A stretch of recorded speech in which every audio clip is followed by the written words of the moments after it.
오늘 은혜 받으실 하나님의 말씀은 마태복음 25장 31절에서 40절 말씀입니다. 마태복음 25장 31절에서 40절 말씀을 다 같이 봉독하시겠습니다. 인자가 자기 영광으로 모든 천사와 함께 올 때에 자기 영광의 보좌에 앉으리니 모든 민족을 그 앞에 모으고 각각 구분하기를 목자가 양과 염소를 구분하는 것 같이 하여 양은 그 오른편에 염소는 왼편에 두리라. 그때 임금이 그 오른편에 있는 자들에게 이르시되 내 아버지께 복받을 자들이여 나와 창세로부터 너희를 위하여 예비된 나라를 상속받으라. 내가 줄일 때에 너희가 먹을 것을 주었고 목마를 때에 마시게 하였고 나그네 되었을 때에 영접하였고 헐벗었을 때에 옷을 입혔고 병들었을 때에 돌보았고 옥에 갇혔을 때에 와서 보았느니라. 이에 의인들이 대답하여 이르되 주여 우리가 어느 때에 주께서 줄이신 것을 보고 음식을 대접하였으며 목마르신 것을 보고 마시게 하였나이까. 어느 때에 나그네 되신 것을 보고 영접하였으며 헐벗으신 것을 보고 옷 입혔나이까. 어느 때에 병드신 것이나 옥에 갇히신 것을 보고 가서 배웠나이까 하리니 임금이 대답하여 이르시되 내가 진실로 너희에게 이르노니 너희가 여기 내 형제 중에 지극히 작은 자 하나에게 한 것이 곧 내게 한 것이니라 하시고 아멘. 베들레헴 시온의 영광이 비춰오는 아침 2026년이 밝아온 줄 믿습니다. 찬양에 너무너무 감사를 드립니다. 전후 좌우에 계신 분들과 함께 인사 나누겠습니다. 예수님의 이름으로 사랑합니다. 말씀의 제목을 함께 따라해 주시길 바랍니다. 양과 염소. 양과 염소. 제 목소리가 많이 쉬었죠? 불편하시더라도 어저께 제가 토요일날 부흥성회를 인도하고 와서 또 1부, 2부 예배 계속 드렸더니 목이 또 가버렸어요. 근데 은혜스러운 목소리라고 생각하고 들어주시길 바랍니다. 여기 계신 많은 분들이 프란체스코의 평화의 기도문인 주여 나를 평화의 도구로 써주소서라는 시와 찬양을 잘 알고 계실 것이라고 생각합니다. 찬양대에서도 이런 찬양 많이 했어요. 주여 나를 평화의 도구로 써주소서. 그 찬양이죠. 13세기 성자로 불리는 프란체스코는 바로 성 프란치스코를 말하는데 그는 카톨릭 교회의 대표적인 성인 중 한 사람이고 프란치스코회의 창시자이기도 합니다. 그런데 이 기도를 전문적으로 연구했던 크리스찬 레니츠라고 하는 신부님의 연구에 의하면은 이 시는 프란치스코가 쓴 시가 아닐 거라는 게 거의 확실하대요. 이 시의 가장 오래된 사본은 1912년 사본인데 13세기경에 프란치스코가 썼다는 어떤 근거도 그 사본을 통해서 발견할 수 없다고 합니다. 사실 저는 이 시 내용을 너무너무 좋아하고 또 제가 성가대를 할 때나 중창단을 할 때 이 찬양을 많이 했었는데 근데 이 찬양을 부를 때나 시를 읽을 때 늘 부담스러운 부분이 있었습니다. 제가 그 시를 읽어드릴 테니까 한번 여러분들도 제가 부담스러웠던 느꼈던 부분이 뭔지 한번 찾아보시길 바랍니다. 주님, 저를 당신의 도구로 써주소서. 미움이 있는 곳에 사랑을, 다툼이 있는 곳에 용서를, 분열이 있는 곳에 일치를, 의욕이 있는 곳에 신앙을, 그릇됨이 있는 곳에 진리를, 절망이 있는 곳에 희망을, 어둠의 빛을, 슬픔이 있는 곳에 기쁨을 가져오는 자가 되게 하소서. 위로받기보다는 위로하고 이해받기보다는 이해하며 사랑받기보다는 사랑하게 하여 주소서. 우리는 줌으로써 받고 용서함으로써 용서받으며 자기를 버리고 죽음으로써 영생을 얻기 때문입니다. 어느 부분인 것 같아요? 자기를 버리고 죽음으로써 영생을 얻기 때문이니 이 부분이 제가 부담이 돼요. 내가 모든 것을 내어주고 죽음으로써 영생을 얻는다라는 내용이 마치 희생과 섬김을 통해서 영생을 얻는 것처럼 느껴지는 거예요. 내가 희생해야지만 영생을 얻는다? 인간의 행위나 선행에 의해서가 아니라 오직 믿음으로만 구원을 받는다고 말하는 우리 믿는 사람들에게 이 부분은 불편할 수밖에 없습니다. 믿음으로 구원받잖아요. 희생과 선행으로 구원받아요? 영생 얻습니까? 사실 원문의 번역상 문제가 좀 있다라고 생각이 됩니다. 원래 처음 사본 1912년도에 발견된 사본에는 이렇게 기록되어 있습니다. 우리가 그렇게 살 수 있는 것은 죽으면 영생을 얻기 때문입니다. 그러니까 우리에게 영생이 있기 때문에 평화의 도구가 될 수 있다라는 말과 평화의 도구가 됨으로써 영생을 얻을 수 있다라는 말은 완전히 다른 말입니다. 인간의 어떤 행위로도 구원에 이를 수 없고 오직 믿음으로만 구원에 이를 수 있다라고 믿는 사람들에게는 오늘 예수님이 말씀하신 양과 염소의 비유도 불편하게 들릴 것 같아요. 오늘 비유는 구원받고 영생을 얻는 조건으로 6가지 선행을 말하고 있는 것처럼 들려지기 때문입니다. 만약에 이 비유가 구원을 위해서 선행을 요구하는 것이라면 오직 믿음으로 구원받는다며 선행을 쌓아놓지 않고 살다가 마지막 날 예수님을 만날 때 당혹스러운 상황을 경험하게 될 겁니다. 오늘 비유는 예수님께서 천사들과 함께 이 땅에 오셔서 모든 민족들을 심판하는 장면으로 시작이 됩니다. 예수님 다시 오실 때 심판자로 오시는데 그때 이 장면을 예수님이 미리 말씀해 주신 거예요. 예수님은 모든 사람들을 두 그룹으로 나누었어요. 모인 사람들은 왜 그들이 그렇게 나뉘었는지도 모르고 나뉘어졌습니다. 예수님 앞에 온 사람들은 다 예수 믿는 사람들이었어요. 근데 그들을 예수님이 오른편, 왼편으로 나누었습니다. 그들은 왜 나누어졌는지도 몰랐어요. 마태복음 25장 31절에서 33절 말씀입니다. 인자가 자기 영광으로 모든 천사와 함께 올 때에 자기 영광의 보좌에 앉으리니 모든 민족을 그 앞에 모으고 각각 구분하기를 목자가 양과 염소를 구분하는 것 같이 하여 양은 그 오른편에 염소는 왼편에 두리라. 자기가 양인지도 모르고 오른편, 내가 의인인지도 모르고 오른편에 간 거고, 내가 염소인지도 모르고 왔다가 왼편, 내가 악인인지도 모르고 왼편으로 간 거예요. 저도 한 번은 영문도 모르고 어떤 행사에 참여했다가 테이블을 나눠 앉게 하는 거예요. 자리를 그냥 참석하라 그래서 참여한 것뿐인데, 후원금을 그날 행사를 주관하는 곳에 후원금을 많이 낸 교회는 상을 주려고 이쪽 자리에 앉히고, 후원금을 조금 내거나 안 낸 교회는 이쪽 편에 앉힌 거예요. 나중에 그 사실을 알게 되었을 때 창피하기도 하고 화가 나기도 했어요. 모르고 갔다니까요. 그렇게 자리를 구분해서 앉힐 것 같았으면 안 갔을 거예요. 제가 만일 우리가 죽어서 천국에 가야 할지 아니면 지옥에 가야 할지 전혀 알지 못한 채 심판대 앞에 서서 주님의 판결을 기다려야 한다면 제가 경험한 경험과는 전혀 비교도 안 될 만큼 끔찍한 시간을 보낼 거예요. 그 앞에서. 그 앞에서는 화도 못 낼 겁니다. 주님이 앉아 계시는데요. 이야기를 제가 좀 각색해 보겠습니다. 어떤 교회 집사님이 마지막 심판대 앞에 서게 되었다고 가정해 봅시다. 예수님께서 나타나셔서 영광의 보좌에 앉으시고 모든 사람들을 양쪽으로 나눠버리는 겁니다. 양과 같은 성도는 오른쪽에, 염소와 같은 성도는 왼쪽에 두시는 거예요. 사람들은 자기가 왜 그쪽에 가야 되는지도 모르고 예수님이 나누니까 그냥 나눠졌습니다.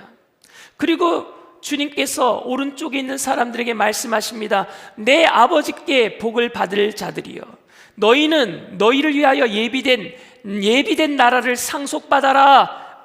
내가 줄일 때 먹을 것을 주었고, 목마를 때 마시게 하였고, 나그네 되었을 때 영접하였고, 내가 헐벗을 때 옷을 주었고, 병들었을 때 돌아보았고, 내가 옥에 갇혔을 때 너희가 와서 보았느니라. 오른편에 있는 사람들이 그 이야기를 듣는 순간 전부 다 당황해하는 겁니다. 그들은 그렇게 한 적이 없었어요. 왜 주님이 우리들 보고 그런 일을 했다고 하시지? 의아하게 생각하면서 그들이 말을 합니다. 언제 우리가 주님이 헐벗고 굶주렸을 때 대접한 적이 있었습니까? 주님이 옥에 갇혔을 때 언제 우리가 돌본 적이 있었습니까? 주님이 병들었을 때 언제 우리가 찾아본 적이 있었습니까? 이렇게 말을 하자 주님께서 말씀하시기를 너희가 내 형제 중에 지극히 작은 자 한 사람에게 한 것이 내게 한 것이다 라고 말씀하시는 거예요.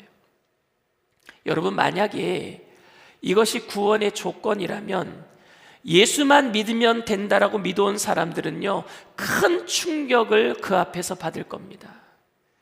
착한 일 안 하면 구원 못 받습니까?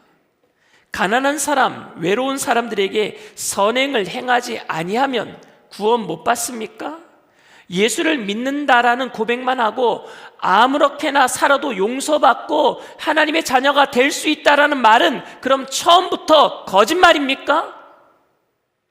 오늘 비유는 구원을 얻기 위한 방법을 가르쳐주는 비유는 아닙니다. 만약 구원받는 방법을 말씀하고 계시는 것이라면 구체적으로 얘기하셔야 됩니다. 여기서 말하고 있는 6가지 선행만 하면 되는 겁니까? 이 6가지 선행 중에서 한 가지라도 안 하면은 구원 못 받는 겁니까? 그리고 이 선행은 몇 번을 해야 구원받는 겁니까? 그런 이야기가 전혀 기록되어 있지 않아요. 더 심각한 것은 이 말씀이 구원을 받는 방법을 가르치는 말씀이 아니라고 생각하기 때문에 오직 믿음으로 구원을 받는다라는 진리에 혼동을 줄 수 있다라는 이유로 소홀히 여기고 스킵하고 넘어가 버렸어요. 이런 이야기를 하면 안 됐구나.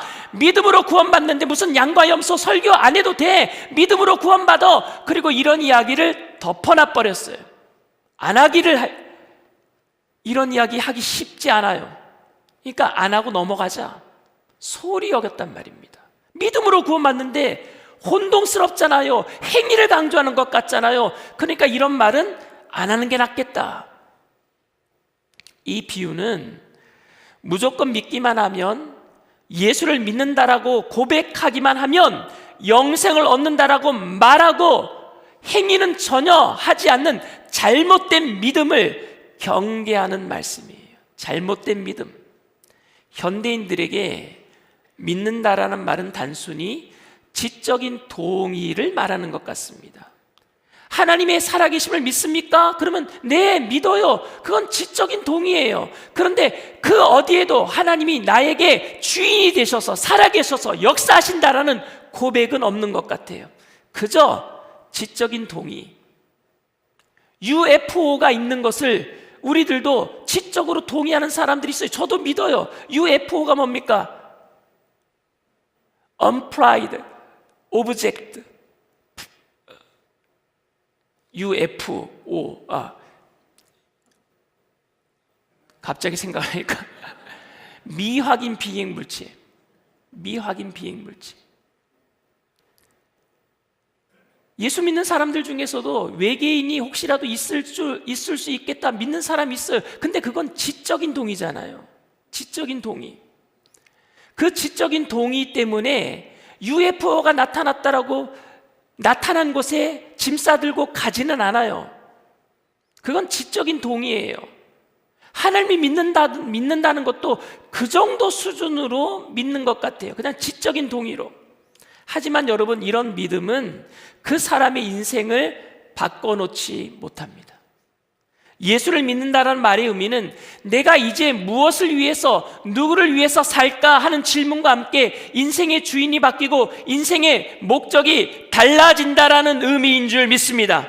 그런데 그냥 믿기만 하면 된다고요? 믿는다라고 고백하고 침례만 받으면 그냥 구원을 받는다고요? 이 말은 영생 때문에 내 삶의 스타일이 달라져야 한다라는 말인데, 만일 여러분들이 그냥 예수 믿어도 달라질 건 없어, 그냥 예배만 드리면 돼, 예전처럼 살아도 돼 라고 하고 넘어간다면, 인생의 주인은 여전히 내 자신이라고 생각한다면 주님의 심판대 앞에서 섰을 때에 난감해질 겁니다. 그 이야기를 하고 계시는 거예요. 믿는 사람들 중에. 여러분, 복음은 우리의 삶을 바꿔놓는 줄 믿습니다. 복음은 우리 삶을 바꿔놔요. 저는 2010년도에 미국으로 갈 때에 여의도 순복음교회 담임 목사님이신 이영훈 목사님이 저를 불러서 이제 인터뷰, 미국 대사관에 가면 인터뷰를 할 텐데 인터뷰할 때에 3년만 있다고 온다고 해. 그러면 3년짜리 종료 비자 내줄 거야. 이렇게 말씀하셨어요. 인터뷰할 때 오래 산다라고 얘기하면은 비자도 안 내주니까 3년만 있다가 온다라고 얘기해라. 그래서 저는 그게 정말인 줄 알았어요. 그래서 저는 미국 가면은 3년만 있다 올 줄 알았어요. 그래서 미국 대사관 가서 비자 인터뷰할 때 저는 3년 있다 올 겁니다. 그래서 제가 3년짜리 종교 비자를 받고 미국으로 들어갔습니다. 그래서 미국에 처음 가서 집도 렌트를 했고요. 거기서 살 것처럼 사는 게 아니라 이따가 갈 거니까. 그리고 침대도 중고를 사고요. 식탁도 중고를 사고요. 웬만한 건 다 중고를 샀어요. 왜? 집에 한국으로 돌아갈 때 손해보면 안 되니까 팔아도 중고로 샀기 때문에 중고 가격에 팔아도 되고 안 팔리면 내가 쓰다가 버리면 되는 거고. 그리고 한국에서 출발할 때 두 아이와 아내에게 이렇게 얘기했습니다. 우리 3년 동안 소풍 갔다 온다 생각하자. 그러고 간 거예요. 그리고 미국에서 사는 동안에 내 삶의 스타일은요, 거기에서 영원히 살 것처럼 사는 게 아니라 내 삶의 스타일은 3년 있다 떠날 준비하는 스타일이었어요. 그렇게 살았기 때문에 제가 한 말과 내 삶의 스타일이 똑같았어요. 언제까지요? 이영훈 목사님이 다시 오셔서 영주권 받으세요라고 말하기 전까지는 그랬어요. 오늘 주님의 이 비유는 달라져야 하는 라이프 스타일, 삶의 스타일에 대해서 얘기하고 있습니다. 이 땅에서 영원히 살 것처럼 살아가는 게 아니라 나그네처럼 살지만, 이 땅에 살지만 하늘나라 천국으로 갈 시민으로 살면서 이 땅에서 하나님의 영광을 위해서 최선을 다해서 살아야 될 믿음의 사람들, 구원받은 사람들에 대한 달라져야 할 삶의 스타일에 대해서 이야기하고 있는 거예요. 여러분, 마태복음은 주님이 하신 말씀을 주제별로 모아놓은 특징이 있습니다. 마태복음 25장 오늘 본문은 마지막 때에 주님이 재림하실 때에 대한 주제를 가지고 모아놓은 이야기가 마태복음 25장이고, 그래서 마태복음 25장에는요 깨어있으라라는 말씀이 많이 나와요. 깨어있어라.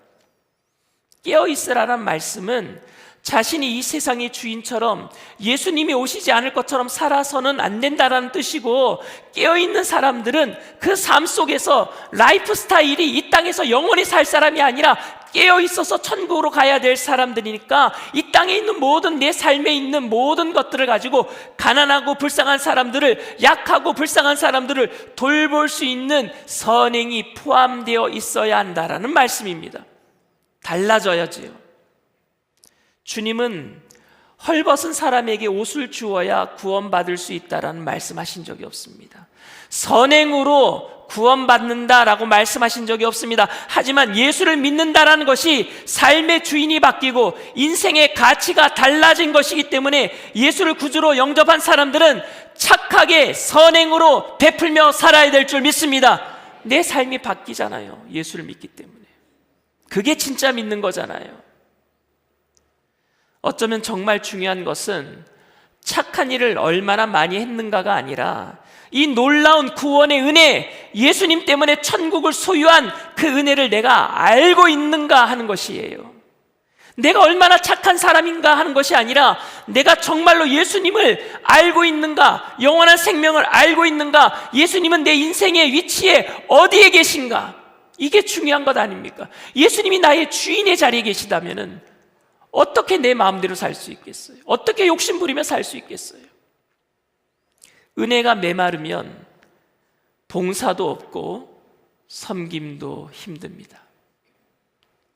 구원의 은혜가 메마르면, 영원한 생명의 가치를 잊어버리면 교회에 나와서 섬기는 것, 봉사하는 것, 내게 아무런 값어치도 없는 사람에게 내 것을 나눠주는 거, 이거 힘들어져요. 구원의 은혜가 메마르면, 영생의 가치를 잃어버리면, 예수 그리스도의 은혜로 인한 감격이 사라지면 나보다 남을 낮게 여기는 기쁨과 보람이 사라져버려요. 모든 사람들이 나를 인정하지 않을 때에 원수처럼 여기게 돼요. 선을 행하면 구원받는 것이 아니라 은혜를 받으면 선을 행하게 될 줄 믿습니다. 그 진짜 은혜, 구원의 은혜, 그 믿음 말입니다. 믿음으로 구원받으니까 선행을 하지 않아도 된다라는 이 왜곡된 모습이 오늘날 기독교를 엉망으로 만들어버렸어. 난 믿음으로 구원받았어. 그러니까 나는 내 마음대로 살아도 돼. 구원받았으니까. 이게 기독교를 엉망으로 만들어버렸어. 교회가 세상에 지탄을 받고 있는 이유는 복음의 본질을 훼손했기 때문입니다. 오늘 우리가 복음을 바로 세워야 될 줄 믿습니다.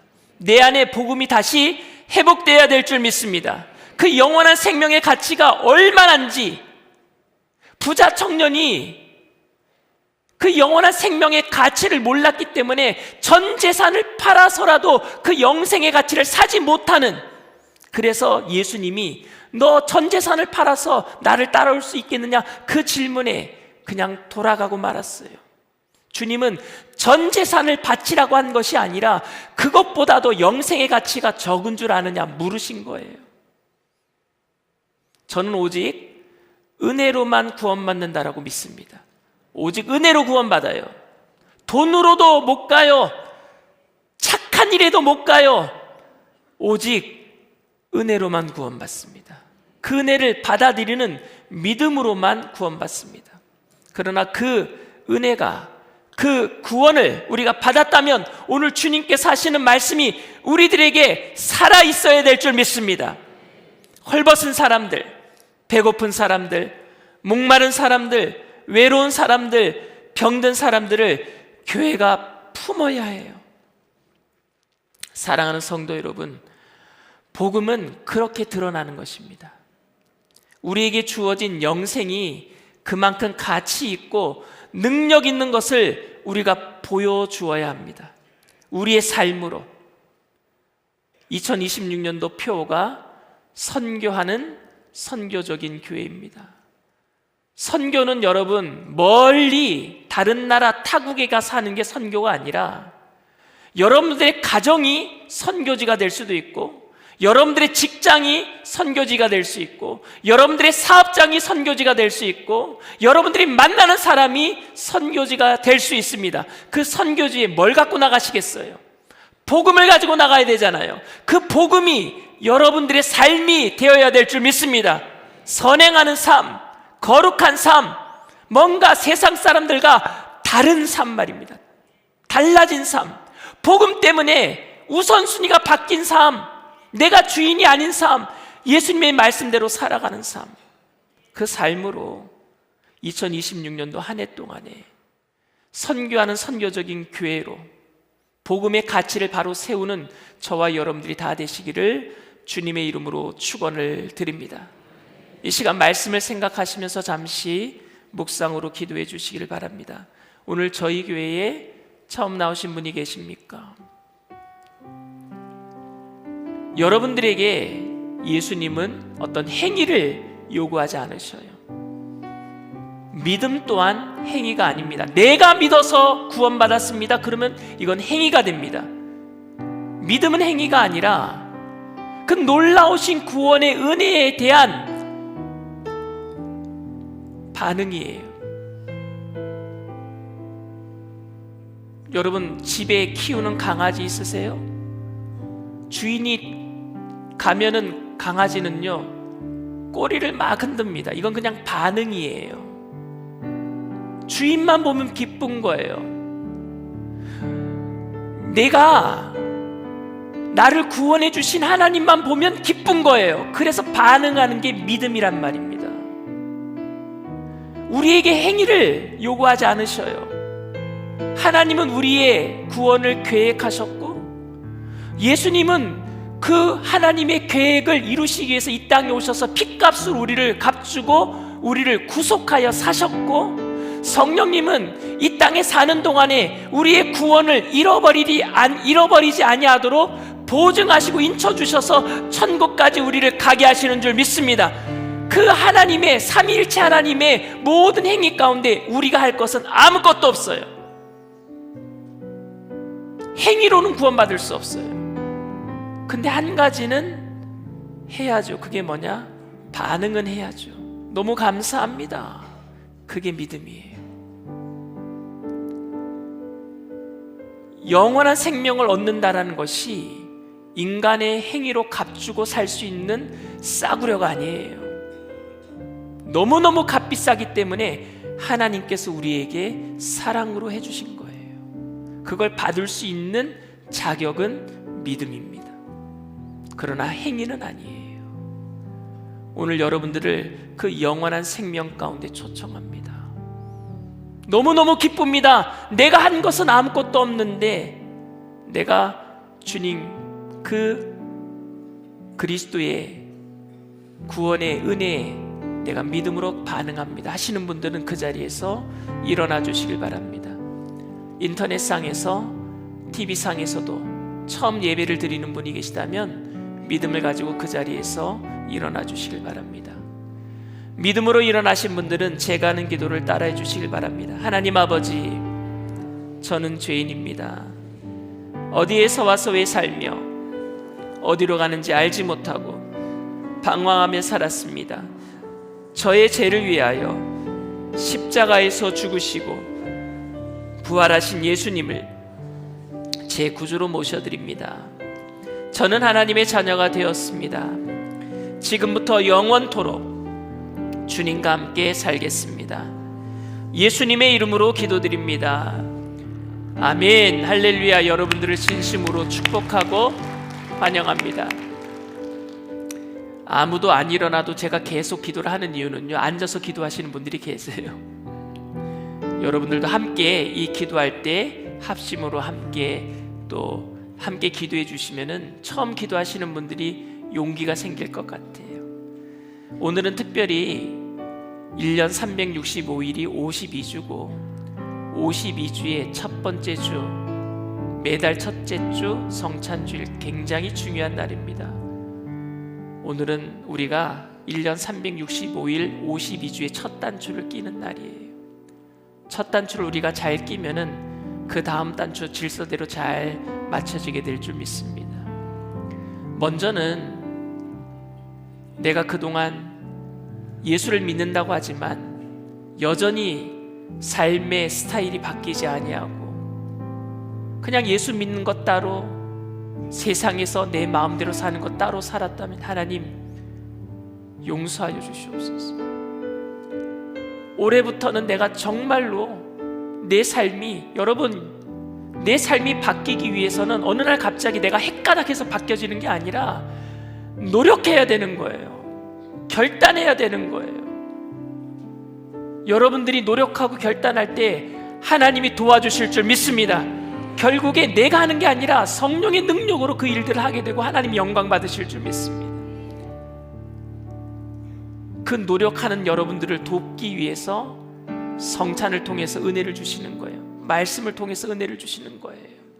이 성찬을 대하기 전에 내가 그동안 잘못 살아왔던 모든 것들 하나님 용서하여 주시옵시고, 예수를 믿는 것이 영원한 생명의 가치가 얼마나 중요한 것인지 내가 이 세상 사람들에게 보여줄 수 있도록 하나님 오늘 시간 이 성찬을 통해서 내가 변화되게 해달라고 우리 주님 3번 부르고 통소로 간절히 기도합니다. 주여, 주여, 주여. 할렐루야. 사랑과 풍성하신 하나님 은혜를 감사합니다.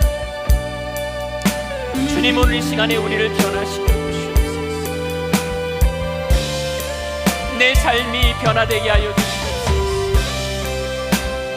예수를 믿는다라는 것이 얼마나 소중한 것인지, 얼마나 놀라운 기적인지, 그리스도가 우리에게 주신 그 영원한 생명이 얼마나 값어치 있는 것인지 하나님 오늘 이 시간 다시 한번 알게 하여 주시옵시고, 성찬을 대할 때 주님이 내 안에, 내가 주님 안에 거하게 된 것을 체험하게 하여 주시옵시고,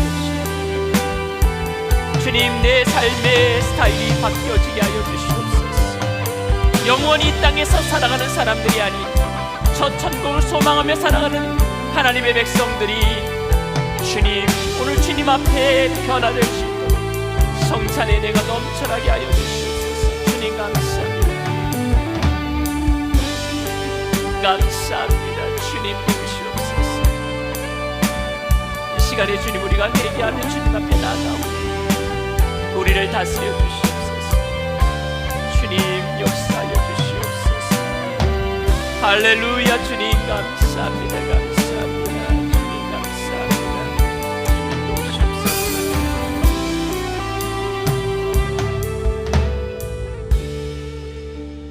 내가 너희에게 전한 것은 주께 받은 것이니 곧 주 예수께서 잡히시던 밤에 떡을 가지사 축사하시고 떼어 이르시되 이것은 너희를 위하는 내 몸이니 이것을 행하여 나를 기념하라 하시고 식후에 또한 그와 같이 잔을 가지시고 이르시되 이 잔은 내 피로 세운 새 언약이니 이것을 행하여 마실 때마다 나를 기념하라 하셨으니 너희가 이 떡을 먹으며 이 잔을 마실 때마다 주의 죽으심을 그가 오실 때까지 전하는 것이니라. 그러므로 누구든지 주의 떡이나 잔을 합당하지 않게 먹고 마시는 자는 주의 몸과 피에 대하여 죄를 짓는 것이니라. 사람이 자기를 살피고 그 후에야 이 떡을 먹고 이 잔을 마실지니 주의 몸을 분별하지 못하고 먹고 마시는 자는 자기의 죄를 먹고 마시는 것이니라. 사랑과 은혜가 풍성하신 하나님, 우리가 다시 한번 복음 앞에 서게 되기를 원합니다. 우리를 살리신 그 영원한 생명의 가치가 얼마나 큰 것인지, 예수를 믿는다라는 것이 얼마나 큰 놀라운 기적인지 내 삶을 통해서 하나님 나타낼 수 있도록 오늘 성찬을 통해서 주님이 내 안에, 내가 주님 안에 거하게 하시고, 주님은 포도나무에 우리는 가지이니 가지가 포도나무에 붙어 있을 때 열매를 맺는다고 하셨는데, 내 열매가 아닌 주님의 열매, 내가 맺는 것이 아닌 주님이 맺게 하시는 것을 이 세상 사람들이 보게 하여 주시옵소서. 성찬을 통해서 구원의 은혜가, 구원의 감격이 주님 오시는 그날까지 우리의 삶에서 끊이지 아니하도록 주님, 우리를 날마다 성령으로 새롭게 하여 주시옵소서. 감사드리며 예수님의 이름으로 기도드리옵나이다. 아멘. 성찬은 예수님이 직접 만드신 예식이고, 예수님이 다시 오실 때까지 계속해서 모일 때마다 성만찬을 행하라 주님의 명령이었습니다. 오늘 여러분들이 이 성찬을 대할 때에 기도하시고 떡을 떼시고 기도하시고 잔을 드실 때에 주님이 여러분들에게 능력을 주시고 구원의 은혜와 감격을 새롭게 하셔서 이 세상을 살아나가는데 승리할 수 있도록 주님의 능력으로 함께 하실 줄 믿습니다. 예수를 믿는 모든 분들이 참여할 수 있는 이 성찬 예식에 여러분 모두 다 기쁨으로 참여하게 되기를 바랍니다. 주보열 찬양하시면서 우리 모두 성찬에 참여하시겠습니다.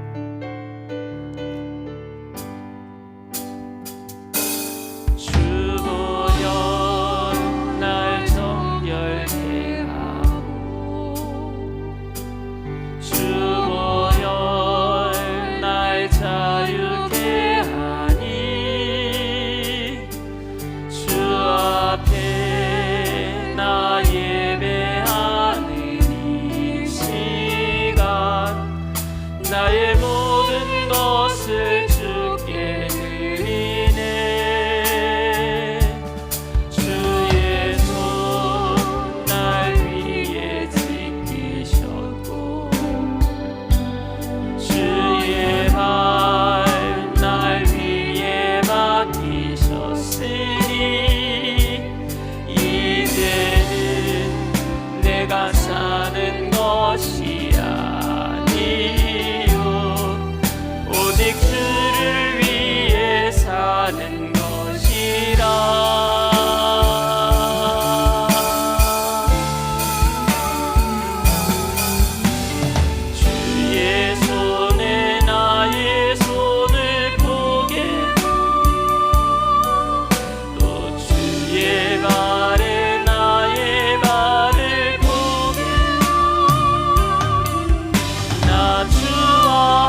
양과 염소의 비유를 보면은요, 예수님 앞에 설 때까지 누가 양인지 누가 염소인지 몰랐다라는 게 또 중요한 사실입니다. 또 양들은 자기가 그렇게 선한 일을 한지도 몰랐어요. 반대로 염소들은 자기가 악한 일을 한지도 몰랐어요. 그저 예수 믿었기 때문에 다 주님 앞에 선 것밖에 없어요. 왜 양들은 자기가 선행을 한 것을 다 몰랐을까요? 제가 보기에는 성경 말씀에 오른손이 한 일을 왼손이 모르게 하라 그랬거든요. 착한 일 한 거를 다 잊어먹고 사는 것 같아요.